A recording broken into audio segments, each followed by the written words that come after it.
Assalamualaikum warahmatullahi wabarakatuh. Dalam kesempatan ini, kita akan bersama-sama membahas materi perkuliahan yang diberi judul Reparasi Gigi dalam Pandangan Islam. Pada pertemuan kali ini, kita akan membatasi pembahasan reparasi gigi ini pada 3 hal ini, yaitu pinir gigi, termasuk pembuatan gigi kelinci, kawat gigi atau behel, dan bleaching atau pemutihan gigi. Terkait dengan reparasi gigi ini, ada suatu hadis dan juga Al-Quran. Al-Qurannya adalah surah An-Nisa ayat 119 yang berbunyi, A'udzu billahi minasyaitonir rajim.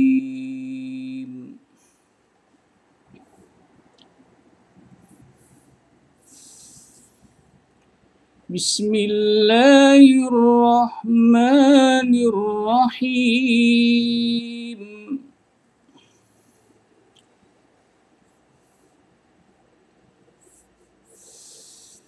وَلَأُضِلَّنَّهُمْ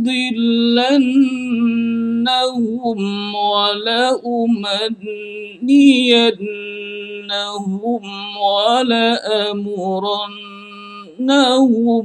فَلَيُبَتِّكُنَّ آذَانَ الْأَنْعَامِ وَلَأَمُرَنَّهُمْ فَلَيُغَيِّرُنَّ خَلْقَ اللَّهِ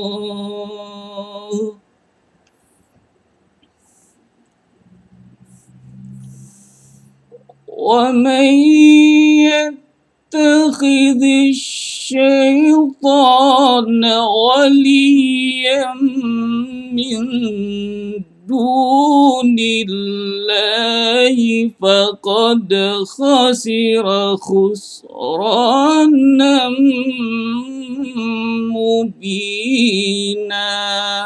Artinya, dan aku benar-benar akan menyesatkan mereka dan akan membangkitkan angan-angan kosong pada mereka dan menyuruh mereka memotong telinga-telinga binatang ternak, lalu mereka benar-benar memotongnya, dan aku suruh mereka mengubah ciptaan Allah, lalu benar-benar mereka mengubahnya. Barang siapa yang menjadikan syaitan menjadi pelindung selain Allah, maka sesungguhnya ia menderita kerugian yang nyata. Sedangkan hadis lain yang relevan dengan reparasi gigi ini berbunyi, An Abdillah bin Mas'udin qala la'anallahu al-washimati wal mustawshimati wan namisati wal mutanammisati wal mutafallijati lil husni al mughayyirati khalqallah. Rawahu Bukhari wa Muslim. Dari Abdullah bin Mas'ud berkata, Allah mengutuk perempuan-perempuan yang membuat tahi lalat dan yang minta dibuatkan, yang memotong alisnya, dan perempuan yang menjarangkan giginya agar kelihatan lebih cantik. Perbuatan ini termasuk kategori mengubah ciptaan Allah.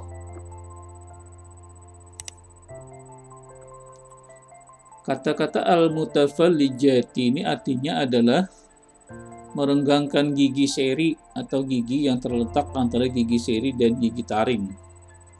Sedangkan al-mutafallijati lil husni ini merupakan kebiasaan wanita Arab yang suka menajamkan giginya agar kelihatan lebih cantik. Nah, terkait dengan reparasi gigi, terdapat fatwa MUI Kota Bandung nomor 250E MUI KB 5 2018 tentang tindakan kedokteran gigi, yang intinya adalah membuat jakit gigi, membuat pinir, pemasangan behel gigi, dan bleaching untuk tujuan pengobatan, maka hukumnya halal. Untuk menormalkan gigi yang tumbuhnya tidak normal, maka hukumnya halal. Untuk tujuan tindakan pencegahan penyakit, maka hukumnya halal. Untuk tujuan kecantikan tanpa mengubah bentuk aslinya, maka hukumnya halal. Untuk tujuan kecantikan tanpa indikasi medis dengan mengubah bentuknya yang asli, maka hukumnya haram. Terkait dengan reparasi ini, kita juga bisa menerapkan 5 kaidah fikih yang berbunyi al-umuru bimaqasidiha.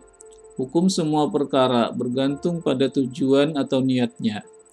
Al-yaqinu la yuzalu bisyak. Keyakinan tidak dapat dihilangkan dengan keraguan-raguan. Al-masyaqqatu tajribut taisir. Kesulitan dapat mendatangkan kemudahan. Ad-dararu yuzal. Kemudaratan harus dihilangkan. Dan al-'adatu muhakkamah, kebiasaan dapat menjadi hukum. Kaidah fikih pertama tadi disebutkan, artinya hukum semua perkara itu sesuai dengan tujuan atau niatnya. Jika reparasi gigi tadi bertujuan untuk pamer kecantikan, maka hukumnya haram. Jika bertujuan untuk pengobatan, memperbaiki keadaan gigi yang cacat, atau alasan selain dari pamer kecantikan, maka hukumnya mubah. Selain itu, dalam pelayanan kedokteran dan kesehatan, termasuk kedokteran gigi, mencakup 4 bidang. Bidang preventif untuk pencegahan, bidang kuratif untuk pengobatan, bidang promotif untuk meningkatkan, dan bidang rehabilitatif untuk mengembalikan fungsi. Ini harus dipertimbangkan juga. Kalau reparasi gigi tadi bertujuan untuk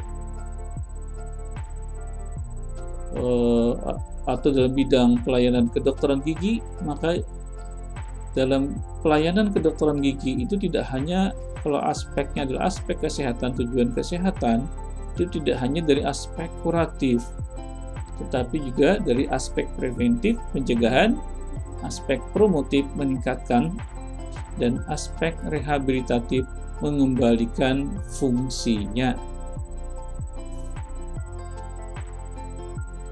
Kemudian kalau kaidah fikih yang kedua berbunyi, keyakinan tidak bisa dihilangkan dengan keraguan-raguan.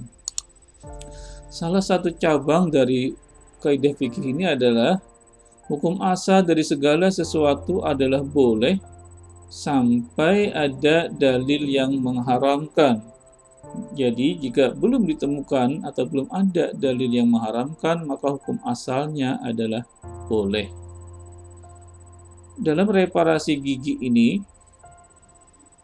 jika ditemukan unsur mengubah ciptaan Allah, maka unsur mengubah ciptaan Allah ini merupakan dalil yang mengharamkan tindakan reparasi. Kemudian kaidah fikih yang ketiga, kesulitan bisa mendatangkan kemudahan. Salah satu cabang dari kaidah ini adalah keadaan darurat membolehkan melakukan sesuatu yang dilarang. Hajat berkedudukan sama dengan darurat. Nah, reparasi gigi yang bertujuan untuk kesehatan tergolong sebagai hajat. Nah, patut diperhatikan di sini untuk tujuan kesehatan tadi adalah mencakup 4 hal tadi: preventif, kuratif, promotif, dan rehabilitatif. Jadi untuk tujuan kesehatan itu tidak hanya untuk pengobatan, tetapi juga untuk pencegahan, untuk peningkatan fungsinya, dan untuk mengembalikan fungsinya.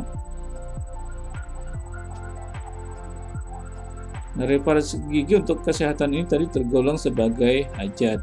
Hajat berkedudukan sama dengan darurat. Keadaan darurat membolehkan sesuatu yang dilarang.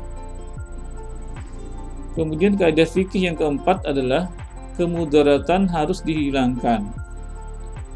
Kaidah cabang dari kaidah keempat ini antara lain, suatu doror atau kemudaratan tidak boleh dihilangkan dengan menimbulkan doror lain yang seimbang. Doror yang lebih besar dihilangkan dengan doror yang lebih kecil. Menghilangkan kerusakan lebih utama daripada menarik kemaslahatan. Cabang lainnya adalah sesuatu yang dibolehkan karena keadaan darurat, maka disesuaikan dengan kadar darurat tersebut. Suatu bahaya harus ditolak sesuai dengan kemampuan, dan jangan membahayakan diri sendiri dan orang lain. Nah, jika reparasi gigi tadi dilakukan tanpa indikasi kesehatan, maka dapat berpotensi menimbulkan suatu kemudaratan. Sehingga reparasi gigi yang dilakukan tanpa indikasi kesehatan hukumnya adalah haram. Kemudian kaidah fikih yang kelima adalah kebiasaan atau tradisi dapat menjadi hukum. Demikian yang bisa saya sampaikan dalam pertemuan kali ini. Mudah-mudahan ada manfaatnya. Wabillahi taufiq wal hidayah. Assalamualaikum warahmatullahi wabarakatuh.